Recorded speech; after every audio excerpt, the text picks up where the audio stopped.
자, 은혜 받으실 하나님 말씀은 시편 48편 1절로 14절까지 말씀입니다. 시편 48편입니다. 구약성경 837면에 있습니다. 자, 시편 48편 1절부터 14절까지 저와 여러분들이 한 절씩 교독하겠습니다. 여호와는 위대하시니 우리 하나님의 성 거룩한 산에서 극진히 찬양 받으시리로다. 소망으로 아름다워 온 세대가 즐거워하며 그 마음에서 목감이 있는 시온산이 그러하다. 하나님이 그 여러 궁중에서 자기를 요새로 알리셨도다. 왕들이 모여서 함께 지나갔으며 그들이 보고 놀라고 두려워 빨리 지나갔도다. 거기서 어려움이 그들을 사로잡으니 고통이 해산하는 여인의 통같도다. 주께서 동풍으로 다시스의 배를 깨뜨리시도다.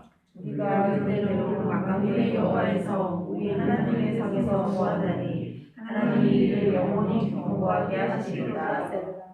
하나님이여, 우리가 주의 전 가운데에서 주의 인자하심을 생각하였나이다. 하나님이여, 주의 이름과 같이 찬송도 땅끝까지 미쳤으며 주의 오른손에는 정의가 충만하지 않다. 주의 심판으로 말미암아 시온산은 기뻐하고 유다의 딸들은 즐거워할지어다. 너희는 시온을 보면서 곳을 둘러보고 그 망대들을 세우라. 그의 성벽을 자세히 보고 그의 궁전을 살펴서 후대에 전하라. 이 하나님은 영원히 우리 하나님이시니 그가 우리를 죽을 때까지 인도하시리로다. 아멘. 시온산 여호와 삼마, 이와 같은 제목으로 하나님 말씀 나누도록 하겠습니다. 시온산 여호와 삼마. 오늘 이 시편 말씀은 이 48편뿐만 아니라 시편 이 말씀은 구조적으로, 형식적으로 굉장히 의도적이고 독특한 어떤 구조를 가지고 있는 게 시편입니다. 그러니까 시편은 어떤 시의 구조나 형태를 우리가 이해하게 되면 주제가 아주 선명하게 드러나는 경우가 많이 있습니다. 우리가 읽은 이 시편 48편은 46편과 47편과 48편 이 세 편의 이 시편을 한 묶음으로 읽을 것을 가르쳐 줍니다. 한 덩어리란 말이에요. 특별히 이 시편 46편은 최근에 코로나19가 창궐하면서 한국교회 성도들이 가장 많이 애용했던, 인용했던 성구가 아닐까 싶습니다. 우리 한번 46편 1절부터 3절까지 한번 읽어볼까요? 46편 1절부터 3절까지입니다. 같이 읽겠습니다. 시작. 하나님은 우리의 피난처시요 힘이시니 환난 중에 만날 큰 도움이시라. 그러므로 땅이 변하든지 산이 흔들려 바다 가운데 빠지든지 바닷물이 솟아나고 뛰놀든지 그것이 넘침으로 산이 흔들릴지라도 우리는 두려워하지 아니하리로다. 아멘. 자, 이 시편 46편은 하나님의 보호 그리고 안전을 기대하면서 확신을 가지고 찬양하는 그런 시편입니다. 이렇게 시작한 시편 46편이 48편까지 이어지는데 이 48편쯤 오게 되면 여러분들 8절을 보시면 이렇게 되어 있어요. 48편 8절에 우리가 들은 대로 만군의 여호와의 성 우리 하나님의 성에서 보았나니 이렇게 되어 있어요. 자, 하나님이 우리의 피난처라고 들었는데 듣기만 했던 하나님, 그 하나님을 이제 하나님의 성에서 보게 됩니다. 봅니다. 이제는 봅니다. 이렇게 고백을 해요. 하나님 우리의 피난처가 되십니다. 이렇게 들었는데 이제는 그 하나님이 우리의 피난처 구원자라는 사실을 그 하나님의 성에서 보고 있습니다. 이 얘기를 하고 있어요. 자, 더 나아가서 하나님이 이처럼 행하시는 구원이 뒤에 보면 견고합니다. 자, 이렇게 결론을 내려놓고 이 하나님의 피난처 되심과 구원에 대해서 구절을 보시게 되면 이렇게 얘기를 해요. 같이 한번 읽어볼까요? 하나님이여, 우리가 주의 전 가운데서 주의 인자하심을 생각하였나이다. 자, 구절을 여기 보게 되면 이제 생각하기 시작해요. 주의 전에서 생각하는 겁니다.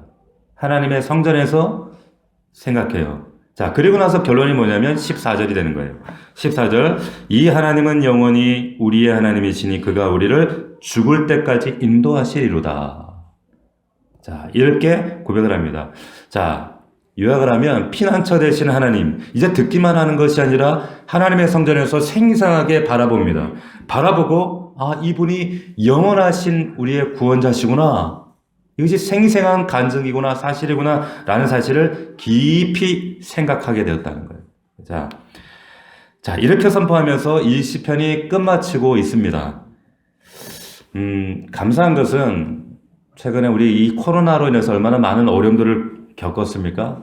근데 그래도 와중에 최근에 이제 100명 안팎으로 오가고 있지만 아직은 안심할 단계가 아니지만 그래도 이렇게 유지되고 있다는 거. 뭐 가까운 일본만 하더라도 그렇고 뭐 유럽 같은 데는 영국 같은 경우에도 하루 확진자가 지금 뭐 수만 명씩 되거든요. 그런 와중에도 이렇게 하나님께서 우리를 이만큼 유지할 수 있도록 보호하신 건 참 은혜죠. 참 감사하지 않을 수가 없습니다. 그런데 이 코로나 사태로 인해서 지금 우리가 어떤 교회들은 몇 개월, 좀 길게 한 8개월 가까이 예배다운 예배, 그리고 정상적인 어떤 교회 사역을 못 해오고 있었는데, 또 최근에 또 뭐 어제 또 할로윈 대회가 있고 뭐 홍대 이태원들이 막 난리가 나면서 또 이렇게 염려가 되어지는 것도 사실입니다. 우리가 이런 즈음에 이런 모든 상황들 가운데 흩어져 있던 우리의 마음들과 예배와 그리고 하나님 나라의 사역들을 우리가 다시 한번 생각하고 점검하는 오늘 말씀을 통해서 다시 한번 점검하는 회복하는 그런 시간이 되기를 주의 이름으로 축복을 합니다.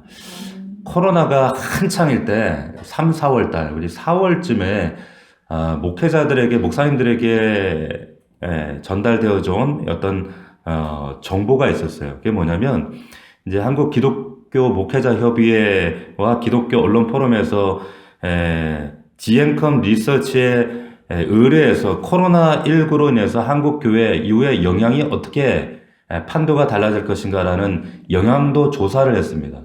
그 영향도 조사를 했는데 꽤 두꺼운 보고예요. 근데 뭐 거두절미하고 몇 가지만 말씀을 드리면 이 코로나19 사태를 겪으면서 이 주일 성수, 예배 출석에 대한 생각의 변화 유무를 물었던 거예요.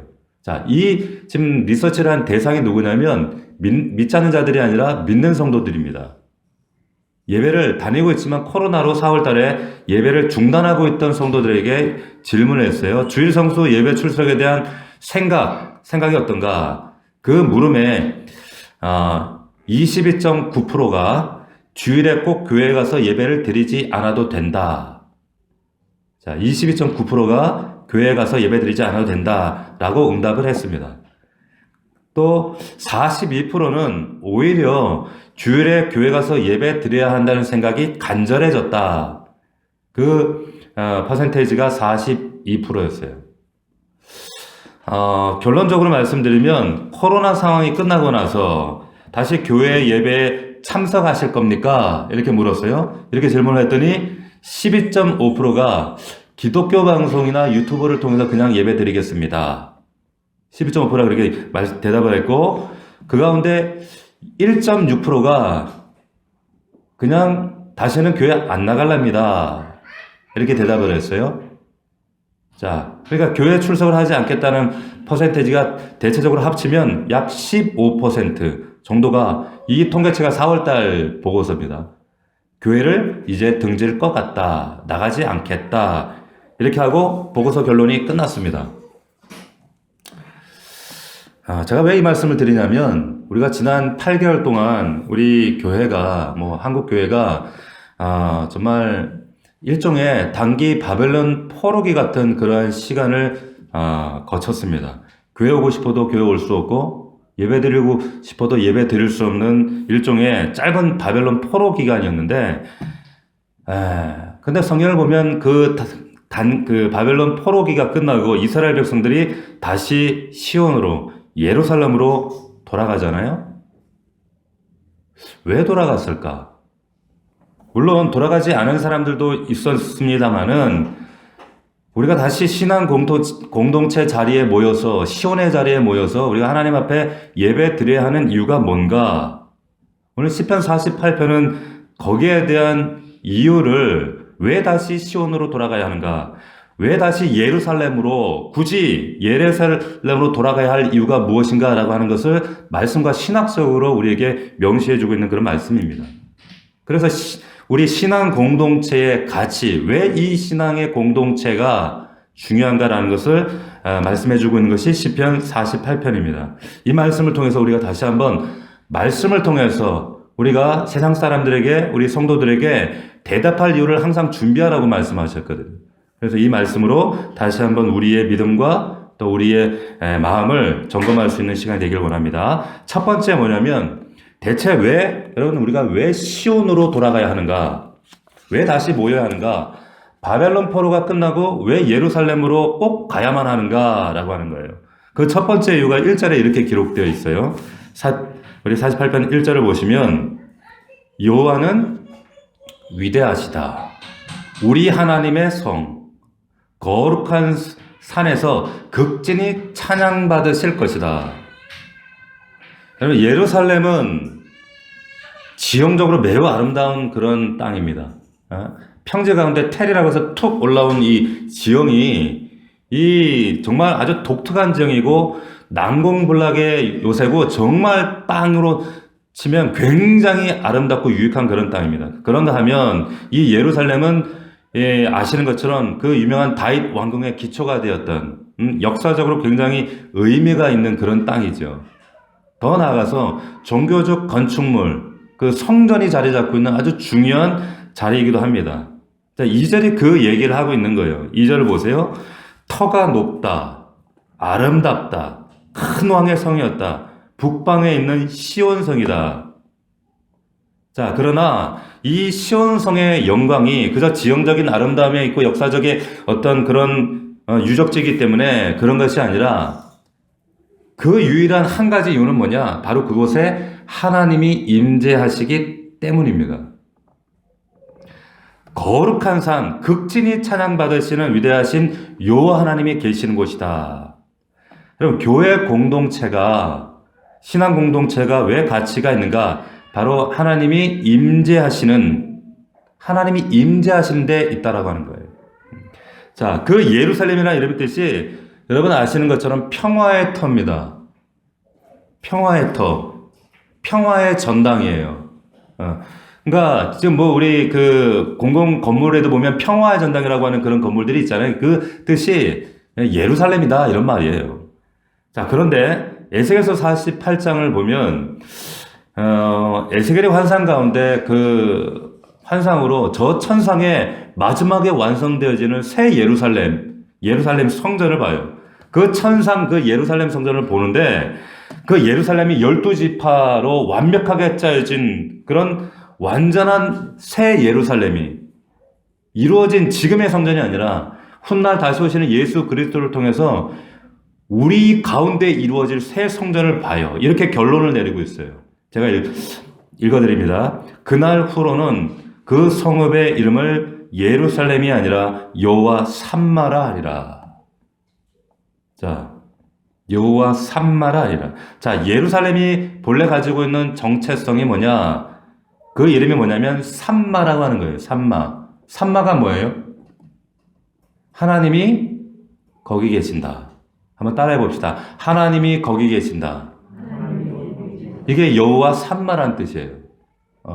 에스겔의 환상 속에 마지막 천상에 이루어지는 그 성전, 예루살렘 성전, 그 성전, 물론 그 하나님의 성전이 우리 안에 이루어졌죠. 고린도서 3장 16절에 보면 하나님의 성령이 너희 안에 거하시는 것을 알지 못하느냐? 너희가 하나님의 성전이다.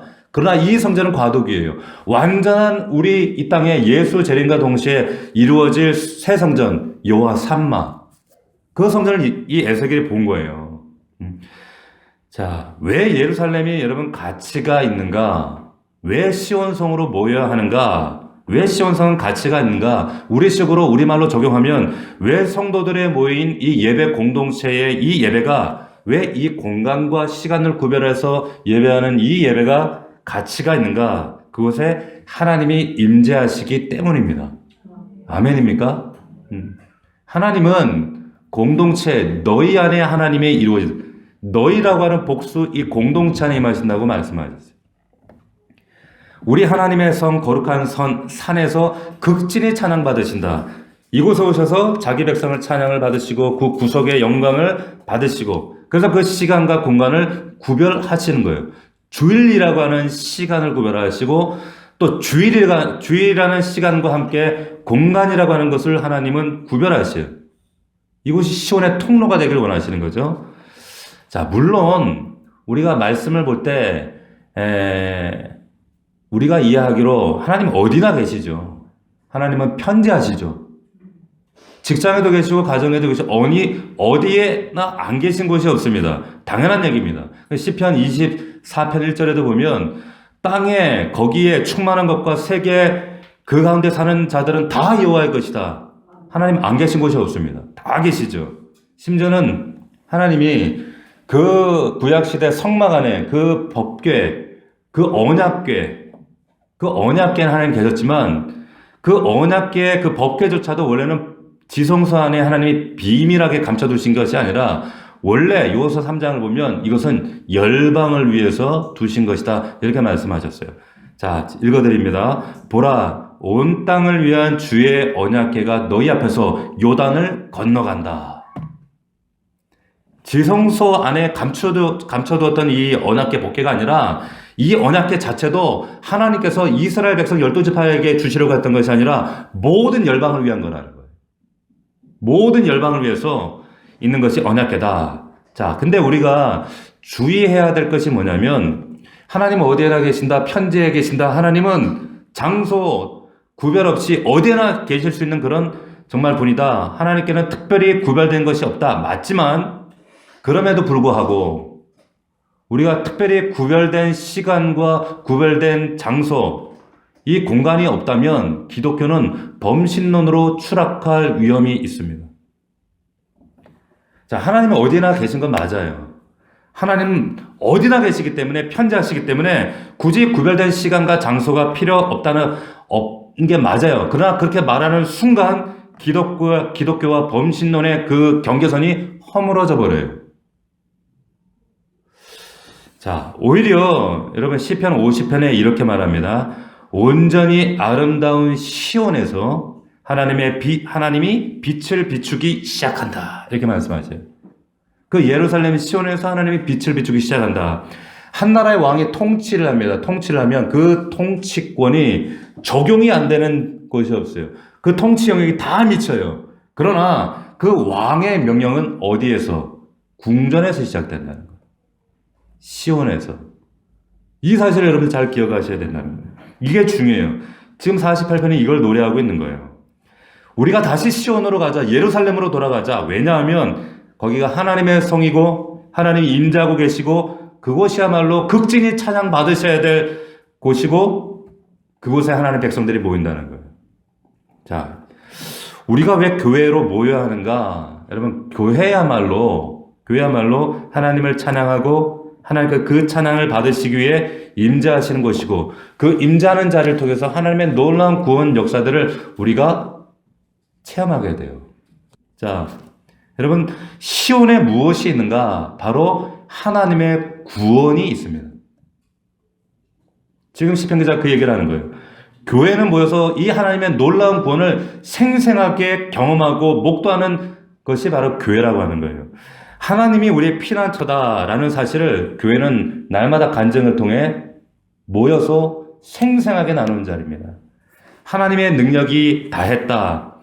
하나님의 그 사랑부터 나온 그 구원의 역사가 계속적으로 중단되지 않고 이루어지고 있다는 사실, 더 나아가서 은혜를 부정하고 교회를 핍박하고 교회를 조롱하는 지금 이 세대 가운데 그럼에도 불구하고 하나님의 구원과 하나님의 은혜는 여전히 우리 안에 간직되어져 있고 여전히 이 세상을 향해 선포되어지고 있다라는 사실을 보여주고 재현하는 곳이 바로 교회다라고 하는 거예요.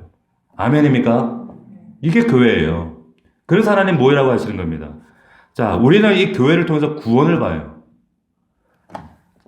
이 구원의 가시적인 이 구원을 보여주는, 그래서 성찬을 하고 세례식을 하고 이 성찬을 통해 예수의 피를 마시고 예수의 살을 우리가 뜯어 먹으면서 살아계신 예수 그리스도, 지금 우리와 함께 하시는 구원의 생생한 그림을 우리가 목도하는 거예요. 어디에서? 시온에서. 이 예배 자리에서. 자, 그래서 시편 46편에 여러분 이 46편과 47편, 48편이 한 덩어리라고 말씀드렸어요. 46편에 야곱이 고백하기를 피난처 되시는 하나님, 그 하나님 이제는 어떻다는 거예요. 48편에 와서 이제 그 하나님의 구원을 생생하게 보게 되는 거예요. 8절 다시 보세요. 48편 8절 같이 한번 읽어볼까요? 시작. 우리가 들은 대로 만군의 여호와의 성 우리 하나님의 성에 보았나니 하나님이 이를 영원히 견고하게 하시려다. 자, 지금까지 들었던 피난처 되신 하나님을 이제 귀로 들었어요. 그 하나님을 이제 하나님의 성에서 시온에서 봅니다. 구원의 사건을 보고 있습니다. 더 나아가서 이 구원이 영원히 견고할 것을 나는 봅니다. 붙잡습니다. 이렇게 얘기하고 있는 거예요. 그럼 만약에 이 구원이 시온에서 사라졌다면, 교회 안에 이 구원이 없다면 이미 오래전에 교회 자체가 아마 사라져 버렸을 겁니다. 교회가 세상 사람이 바라볼 때, 믿는 우리가 바라볼 때도 교회는 약점이 있어요. 불완전한 사람들이 모여있어요. 제각각 개성 다양한 사람들이 모였어요. 교회 안에 죄가 있어요. 부패함이 있습니다. 하나님 말씀이 훼손된 부분들이 있어요. 교리도 훼손됐어요. 그런데도 불구하고 그 모든 과정 속에 교회가 티끌처럼 한 번도 사라져버린 적이 지난 2000년 동안, 아니 기독교 구약교회를 포함해서 6000년 역사 동안 교회가 사라진 적이 한 번도 없었습니다. 한 번도 없었어요. 왜냐하면 하나님의 구원의 사건이 여전히 지속되고 있고 여전히 선포되고 있고 오늘도 이 구원이 교회를 통하여 확장되어지고 있기 때문에, 앞으로도 그럴 것이기 때문에 그렇습니다. 이사야 37장입니다. 대저 내가 나를 위하여 내 종 다윗을 위하여 이 성을 보호하며 구원하리라. 이 성을 보호하며 구원하리라. 예루살렘을, 시온을 보호한다. 왜 우리가 다시 시온으로 모여야 되는가? 왜 다시 바벨론 포로기에서 끝내고 굳이 거기 그냥 살아도 되는데 다시 예루살렘으로 돌아와야 하는가? 이 시온성 안에 하나님의 구원이 있기 때문에 그렇습니다. 여러분, 지금 어떤 혹자들이 얘기할 때 이제 코로나 시대를 맞이해서 이제 예배당이 없어도 된다. 지금 비상시국 상황이에요. 그 말씀에 대한 무지와 목매함 때문에 그런 거예요. 수가성 여인에게 그리심산도 아니야. 정말 그 많은 남편으로 채워지지 않은 자신의 갈증 때문에 예수님 앞에 그 진정한 인생의 생수를 구하면서 우리가 예배할 곳이 도대체 어디입니까? 장소를 물었어요. 그리심산이에요? 아니면 당신들이 얘기하는 예루살렘입니까? 이렇게 질문했어요. 근데 예수님이 여기도 저기도 아니야 말씀하셔요. 이 말은 특정 장소, 성전을 성역화하고 신성시하는, 마치 성전 안의 말씀 구원이 이루어질 것처럼 착하고 있는 그들을 향해서 예수님께 지적하시는 거예요. 이것은 특정 장소에 방점이 있는 것이 아니라 뒤에 뭐라고 말씀하셨어요? 영과 진리, 마음의 방점이 있는 거예요. 그 장소를 무시하는 말씀이 아니라, 배제하는 말씀이 아니라 방점은 너희들의 영과 진리라고 하는 거죠. 근데 여러분들이 예배를 들어보셨지만 온라인으로 예배하는 것이 과연 영과 진리로 하나님을 극진히 이 시편의 말씀처럼 찬양하며 그 시온의 영광을 재현하며 구원의 간격을 선포하며 목도하며 이런 구원을 정말 우리 자녀들과 나누며 이것이 가능하던가? 그렇지 않다라는 거죠. 무엇보다도 그 자리에 하나님의 임재, 물론 영과 진리로 임하시죠. 그런데 왜 하나님께서 하나님의 백성들을 어둠 가운데 불러내서 그래서 에클레시아 무리로 모으셨는가라고 하는 거죠.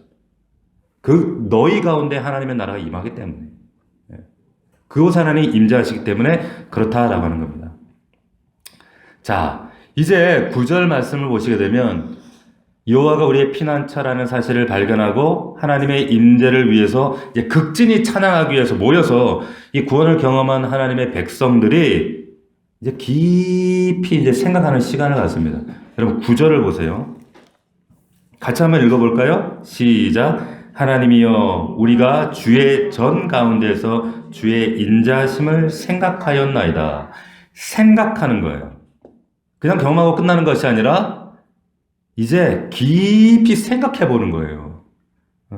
그 생각의 결과가 뭐냐면 여러분 세 가지를 발견하게 됩니다. 세 가지. 첫 번째, 주의 인자심을 생각합니다. 인자심이 뭡니까? 헤세드예요. 하나님의 사랑을 생각하게 돼요. 하나님의 사랑을 얘기해요. 비로소 하나님의 성전에서 하나님의 사랑을 생각하게 되는 거예요. 두 번째 10절을 보시면 주의 오른손에는 정의가 충만합니다. 체데크, 이 정의라는 말은 하나님의 공의를 말해요. 그리고 11절을 보시면 주의 심판, 미시파트. 자, 주의 심판을 생각하게 되는 거예요. 하나님의 정의가 무엇이고, 이 혼탁하고 어지럽고 도무지 설명이 안 되는 지금 이 시국 가운데 하나님의 공의는 무엇인가? 이 공의가 우리의 가정과 삶 속에는 어떻게 나타나고 있는가? 그럼에도 불구하고 하나님은 이 성전 안에서 나에게 당신의 사랑을 어떻게 표현하시고 계시는가? 라는 사실을 생각해 보라는 거예요.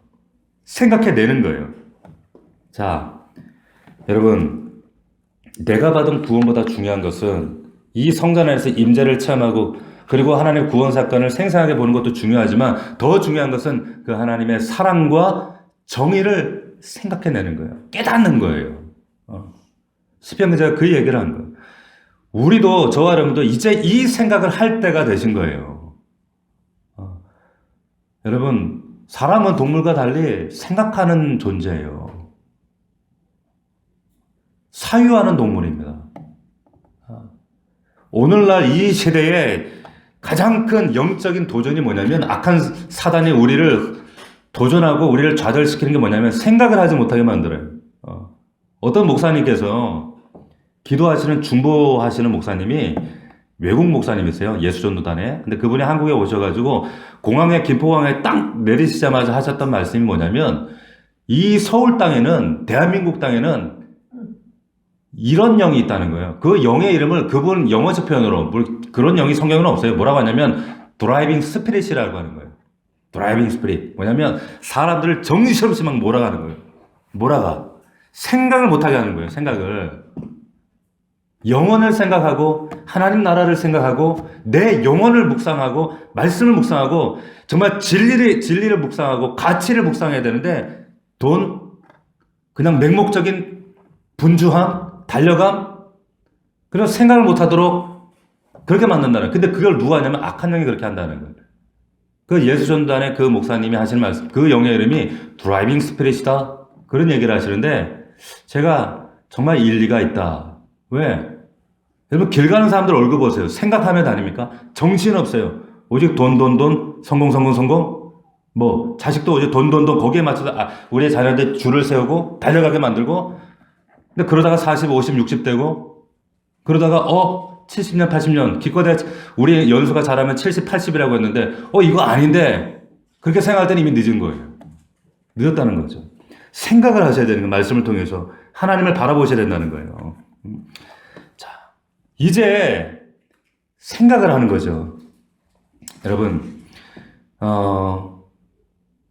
우리가 이 시편 46편에 초반에 있었던 것처럼 나의 피난처 되신 하나님 이렇게 노래하면서 정말 어려운 시기, 이 코로나의 시기를 지금 8개월 동안 버텨왔습니다. 버텼다는 말이 맞아요. 이 시간을 거치면서 정말 하나님께서 자기 백성들을 다시 시온으로 구원의 자리로 회복의 자리로 이끄시고 그 하나님의 임재를 체험하고 다시 찬양하고 그 부르신 곳에서 다시 생각하면서 하나님의 사랑과 그리고 하나님의 공의가 뭔지 정의가 뭔지 심판이 뭔지를 생각하는 것, 이게 중요하다는 거예요. 너무너무 중요하다는 거예요. 생각하셔야 되는 거예요. 그냥 교회 와서 무용담이나 하고 뭐 부동산 얘기나 하고 뭐 지난주에 뭐 어쩌니 저쩌니 이런 무용담이 중요한 것이 아니라 생각하시고 공동체와 성도들과 이 믿음의 간증들을 나누고 믿음을 격려하고 그리고 우리가 생각을 통해서 다시 한번 하나님 나라를 겨냥하는 거예요. 자, 그리고 나서 이제 눈을 들어서 뭘 보기 시작하냐면 여러분 12절 보십시오. 12절. 너희는 시온을 돌면서 그것을 둘러보고 그 망대들을 세워보라. 13절 같이 읽습니다. 시작. 그의 성벽을 자세히 보고 그의 궁전을 살펴서 후대에 전하라. 자, 보세요. 지금 시온을 돌아보는 거예요. 여러분, 시온을 돌아보셔야 되는 거예요. 예루살렘을 돌아보는 거예요. 전쟁의 폐허가 된 줄 알고 돌아와서 이렇게 쭉 돌아보는데 가만히 보니까 망대들이 여전히 건재해요. 남아있어요. 보호해준 성벽들이 여전히 든든히 서 있는 거예요. 누울 수 있고 먹을 수 있던 그 궁전들이 아름답게 아직 남겨져 있는 거예요. 여러분 잘 보세요. 지난 몇 달 동안 우리가 예배를 드리지 못했잖아요. 그 기간 동안에 우리를 보호하고 지켜냈던 이 교회 공동체가 여전히 건재하고 있었어요. 그 교회 안에는 여러분 망대 같은 사람들이 지켜내고 있었어요. 성벽 같은 사람들이, 궁전 같은 사람들이 알게 모르게 여러분 버텨내고 있었어요. 여러분 교회는 한 번도 전염병 때문에 전쟁 때문에 무너진 적이 한 번도 없었습니다. 그 위기 때마다 항상 우리가 해야 되는 것은 뭐냐면 생각하고 그리고 그 자리를 그 믿음의 흔적들을 다시 돌아보는 게 중요해요. 여러분 교회 안에 아무도 돌아보지 않을 때 아무도 발길이 끊어지고 정말 적막감만 남아있던 그 교회에 그러나 그 교회를 돌아보고 지킨 망대 같은 사람들이 있었습니다. 버텨내게 했던 믿음의 성벽 같은 사람들이 있었어요. 그리고 정말 우리 다음 세대 정말 제 마음속에 우리 아이들만 생각하면 막 가슴에 피가 솟구쳐 거꾸로 솟아오르는데 이 음란하고 폐역한 세대, 모든 것이 가치관이 무너진 이 세대 우리 아이들에게 어떻게 다음 세대를 물려줘야 하나? 이 세대들에게 물려줘야 될 이 믿음의 공동체, 이걸 버텨냈던 믿음의 궁전 같은 이런 사람들이 버텨내고 있었다는 거예요. 어떤 목사님께서 맥그레스라고 하는 목사님이 계세요. 이 목사님이 이런 글을 남기셨습니다. 한번 제가 읽어드릴게요. 그러므로 우리는 아무리 폭풍우가 우리를 공격할지라도 바람이 나무에서 썩은 가지만 쓸어갈 뿐이라고 말할 수 있습니다. 전쟁이 일어나더라도 아무것도 주께 속한 자들을 건드리지 못할 것입니다. 우리에게 결코 요동하지 않는 성이 있습니다. 전쟁이 흔들 수 있는 것들은 제거하겠지만 그 성에 결코 흔들리지 않는 안정됨과 결코 파괴할 수 없는 평안이 있음을 더욱 분명하게 드러냅니다. 전쟁이 일어나면 성벽 주위에 무성하게 핀 꽃밭과 집들을 쓸어버릴지라도 성벽은 여전히 서 있을 것입니다. 그와 같이 하나님의 교회와 하나님의 진리에 닥치는 모든 싸움에도 어떤 것이 사라질지라도 우리는 그것이 하나님의 것이고 하나님의 건물 위에 사람이 세운 무용지물로 생각하고 마음을 평온하게 가져야 마땅합니다. 하나님이 뜻하시는 것은 무엇이든지 영원히 서 있는 것입니다. 이 코로나19에 이 맥그레스 목사님이 쓰신 거예요. 여러분, 제가 앞서 서론에 말씀드렸던 것처럼 이 코로나 바이러스 사태가 끝나고 나면 그 보고서에 나와 있던 것처럼 15%의 이 성도들이 사라질 것이다 라고 하는 보고에 말씀드렸어요. 여러분, 바람이 날리는 것은 썩은 가지만 날릴 수 있습니다. 바람에 태워버리는 것은 전쟁에서 그 전쟁에 화염에서 타버리는 것은 꽃밭이지 주변에 집들이지 성벽은 불타지 않습니다. 인간이 추가로 지어놓은 인본주의나 어떤 무용지물의 것들은 태워버릴 수 있을지 모르지만 하나님의 것들은 절대로 사라지지 않습니다. 이것이 역사적으로 지금까지 말해왔던 진리의 말씀들이에요. 부디히 당부하는 것은 여러분들이 정말 성벽처럼 하나님 앞에 굳건히 설 수 있기를 주의 이름으로 부탁을 드립니다. 여러분, 이 시편은 우리에게 정말 중요한 신학적 그리고 성경적인 우리에게 바른 예배관과 그리고 신앙관을 가르쳐줘요. 다시 말씀드립니다. 여러분, 하나님이 모든 것에 안 계시다는 뜻이 아니에요. 편재하시지 않는다는 뜻이 아니에요. 하나님이 특별한 공간과 시간만 거룩하다 이 말씀 드리는 거 아니에요. 그럼에도 불구하고 여러분, 하나님은 극진히 찬양받으시기 위해서 한 성을 구별하시고 임재하시고 그 자리에서 구원을 지금도 재현해 내시고 이것이 굉장히 중요해요. 여러분, 하나님은 시간과 공간을 특별히 그것만 구별하시는 분이 아니에요. 그러나 우리가 이것을 오해하면 우리의 신앙이 범신론으로 이 경계선이 무너져 버릴 수가 있어요. 모든 곳에 신이 있다는 것은 여러분 죄송하지만 모든 곳에 신이 없다는 말과도 같아요. 하나님께서 세상을 다스리시게 되면 그 주권이 모든 곳에 미치지만 그 영향력이 시작되는 지점은 시온입니다. 왕정이에요.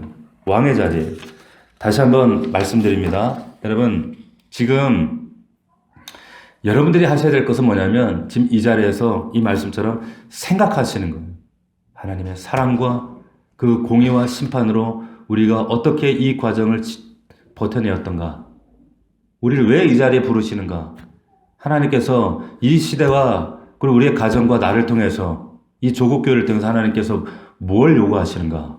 여러분, 그냥 세상 흘러가는 사주에 그냥 드라이빙 아웃 되시면 안 돼요. 생각하셔야 돼요. 하나님께 끊임없이 사유하시고 물으셔야 돼요. 하나님, 우리를 부르시고 구별하시고 또 시간과 장소를 구별하셔서 우리를 예배하게 하시고 이 구원의 자리를, 구원의 생생한 일들을 목도하게 하시고 또 우리를 통해서 이 구원이 흘러가게 하셔서 우리를 통해서 하나님이 이루고자 하시는 하나님의 부르심과 목적과 사명이 무엇입니까? 우리가 항상 돌아보면 망대 같은 사람들, 성벽 같은 사람들이 있었습니다. 그게 여러분들이 되셔요. 그게 여러분들이셔야 돼요. 자, 시편 기자가 우리에게 마지막으로 이렇게 선포합니다. 14절. 우리 같이 한번 읽고 마치겠습니다. 읽습니다. 시작. 이 하나님은 영원히 우리 하나님이시니 그가 우리를 죽을 때까지 인도하시리로다. 아멘. 하나님이 영원히 우리 하나님이시라는 것. 우리가 창세기 말씀 나누면서 아브라함이 처음 믿을 때 어떤 하나님을 만났다 그랬죠? 복 주시는 하나님. 내가 너 복 줄 거야. 민족의 열국의 아버지 되게 할 거야. 네 이름 크게 할 거야. 하나님은 복 주시는 하나님이야. 그러다가 그 하나님, 믿음이 성장하니까 이제 어떤 하나님이었어요? 전능하시는 엘샤다이 하나님을 경험하죠. 아브라함이 신앙이 자라가는 거예요. 전능하신 하나님이야. 나는 불가능할지 몰라서 어떻게든지 첩을 통해 엘리에스를 통해 이 자손을 이어가려고 애쓰지만 하나님 너 그거 아니야. 사람의 힘으로 하는 게 아니라 하나님은 능력이야. 엘샤다이야. 말씀하죠.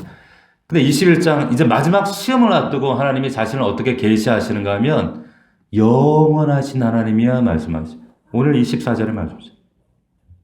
우리가 이 땅에 발을 딛고 땅을 바라보며 살아가지만 우리가 언제 믿음이 하나님 앞에 온전히 성숙하게 되는가? 유한된 이 자리가 전부가 아니라 우리는 영원한 존재고 영원을 향해 가는 필그림이고 우리는 영적 존재, 영원한 하나님의 나라를 바라보는 존재들이야. 왜? 우리 하나님은 영원하신 하나님이기 때문이야. 내가 영원한 존재라는 사실을 이게 신앙의 성숙이거든요. 그때부터 세상을 바라보고 내가 그렇게 애지중지했던 세상에 대한 해석이 달라지기 시작하는 거예요. 전혀 달라지죠. 전에는 그게 목적이었는데 이제는 그 영원한 가치 때문에 수단이 될 수밖에 없고요. 내 자식도 전에는 내 자식 하나 그냥 이거 하나만 잘 됐으면 이게 목적이었는데 그게 아니거든요. 진짜 영원한 부르심이 있거든요. 히브리서 11장에 그래서 히브리서 기자가 이렇게 결론을 내립니다. 그들이 이제는 더 나은 본향을 사모하니 곧 하늘에 있는 것이라. 이러므로 하나님이 그들의 하나님이라 일컬음 받으심을 부끄러워하지 아니하시고 그들을 위하여 영원한 한 성을 예비하셨다. 우리 그 성을 바라보면서 지금 이 길을 가는 거예요. 하루하루 버텨내는 거예요. 먹고 살려고 버티는 게 아니라 그 성을 바라보는 겁니다. 비록 우리가 이 땅에서 머무는 이 성이 여러분 온전한 시온성은 아니죠. 불완전한 성이죠. 진짜 새 예루살렘 여호와 삼마 하나님은 거기 계신다.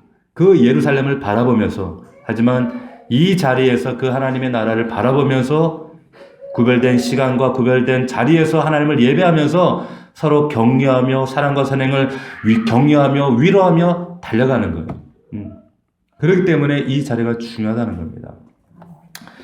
우리가 다시 한번 이 말씀을 우리 마음 신비에 새기시고 하나님께서 왜 시온으로 돌아가게 하셨는가라는 사실을 우리가 다시 한번 확정받으시면서 여러분들이 주님 오시는 그 영원하신 그 주님 만날 때까지 믿음으로 승리하는 저와 여러분들이 되시기를 주의 이름으로 축복합니다. 기도하겠습니다.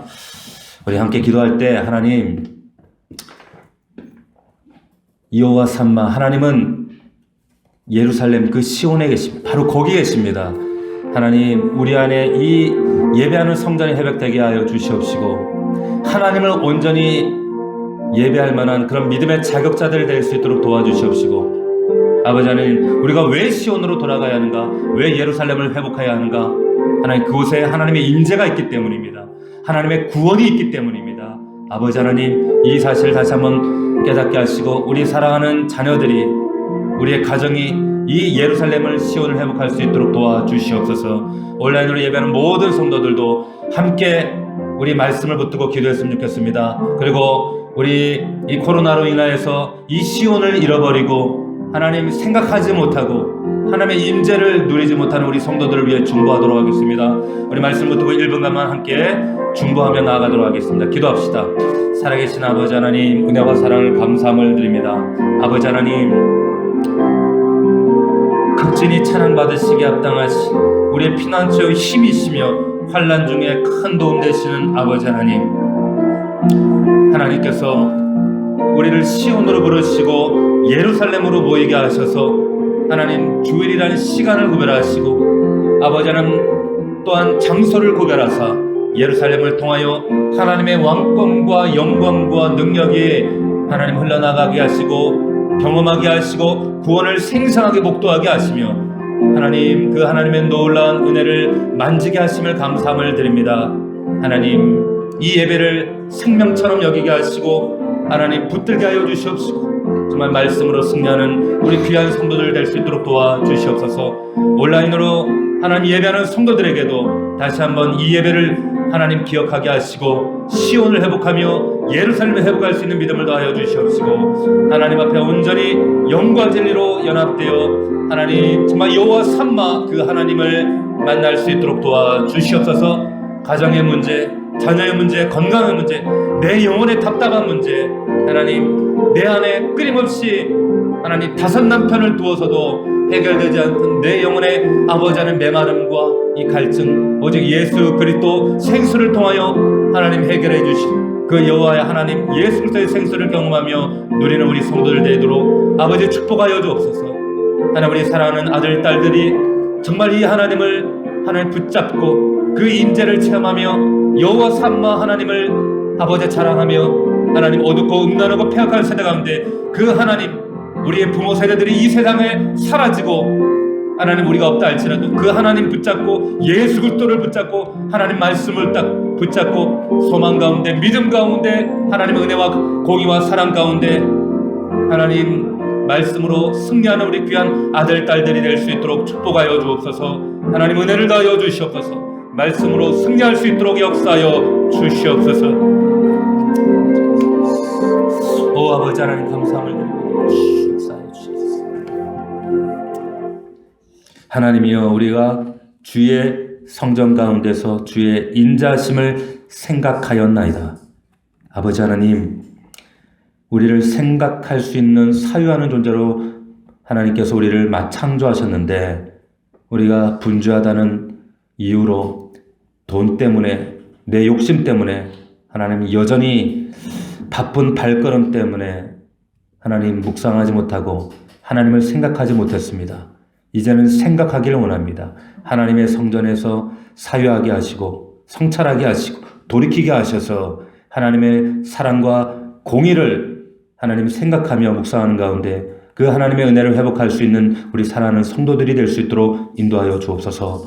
예루살렘으로 시온으로 돌아가서 하나님 구별된 시간과 장소를 회복함으로 온전한 예배를 드릴 수 있는 우리 믿음의 종들이 되게 하시고 흩어졌던 마음들, 하나님 무너졌던 마음들, 담대한 믿음들, 하나님 우리의 심령 가운데 연약해진 예배에 대한 하나님 경히 여기는 마음들, 이 모든 마음들을 다시 한번 성벽을 세우듯 견고히 세우게 하시고 다시금 예루살렘을 이 시온을 회복할 수 있는 귀한 믿음의 성도들 결단하며 하나님에 나아갈 수 있도록 인도하여 주옵소서. 예배가 무너지면 다 무너진다는 사실, 하나님 예배의 재단이 무너질 때 우리의 삶의 모든 영역이 무너진다는 사실을 하나님 우리가 깨닫습니다. 우리가 경험했습니다. 이 사실을 우리가 잊지 않도록 도와주시옵시고 믿음으로 하나님 정말로 우리가 이 예배를 사수하며 하나님의 나라의 이 예배가 하나님의 통치와 자유의 통로가 되어짐을 믿게 하시고 온전히 예배로 승리하는 믿음의 종들 될 수 있도록 인도하여 주옵소서.